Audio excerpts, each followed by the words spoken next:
600 টাকা যে 2 লিটার পানির দাম, এই যে মাইলস্টোনের আগুন লাগানোর সময় যে একটা নিউজ বেরোলো, বা যেটা নিয়ে এত পোস্ট, এত এত কথা, এত মানুষ কন্টেন্টও মেক করছে এটা দিয়ে, যে 2 লিটার পানি নিয়ে 600 টাকা প্রাইস রাখছে এরকম কিছু। ভাই দেখেন, এটা টোটালি একটা গুজব ছিল। এটা এখনকার কোনো কাহিনী না, এটা একটা স্টেডিয়ামে বয়ে মানে হয়েছিল। তো ওই লোকটা স্টেডিয়ামের বাইরে বসে ওই কথাটা বলছে, তো ওইটার ক্লিপ কেউ কাট কাট করে এখন মানে মানুষ এই বাঙালি মানেই তো ইমোশনাল টাইপের, তো সেইটারই সুযোগ নিছে আর কি ওই লোকটা। তো ওই ভিডিওটা এখন পোস্ট করছে, তো যেটা ব্যাপক ভাইরাল হয়েছে, মানুষ এটা নিয়ে কথা বলছে, পোস্ট করছে, শেয়ার করছে।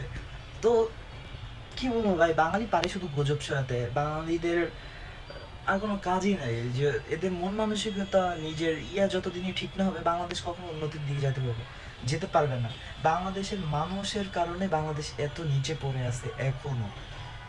বাংলাদেশ এরকমই থেকে যাবে, কারণ এখানে মানুষ সবাই চায় নিজেদের পকেট ভরতে, সেটা ওই সরকার থেকে শুরু করে নেক্সট পর্যন্ত সবাই, কেউ দেশের চিন্তা করেন না। তো যখনই যে পায় গুজব ছড়ানোর জন্য বাংলাদেশ সেরা, তো এটা টোটালি একটা গুজব।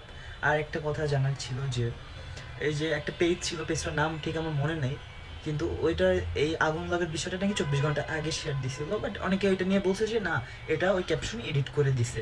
কিন্তু ভাই একটা কথা, যে পোস্টের ক্যাপশন এডিট করা যায়, বাট উনি তো একটা জাস্ট টেক্সটের পোস্ট দিছে, তো এডিট করা যায় কি না আমি ঠিক বলতে পারবো না। আচ্ছা যদি যায়, ধরো কমেন্টগুলো কি এডিট করা?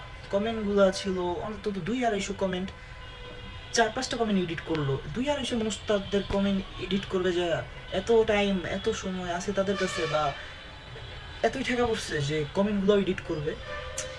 বিষয়টা বুঝতেছি না। আচ্ছা পেজটা তো আমাদের বাংলাদেশি যে স্প্যামার বা ইয়া আছে ওরা নষ্ট করে দিছে, কিন্তু আমার হিসাবে মিলতেছে না আসলে কাহিনীটা কোন জায়গায়।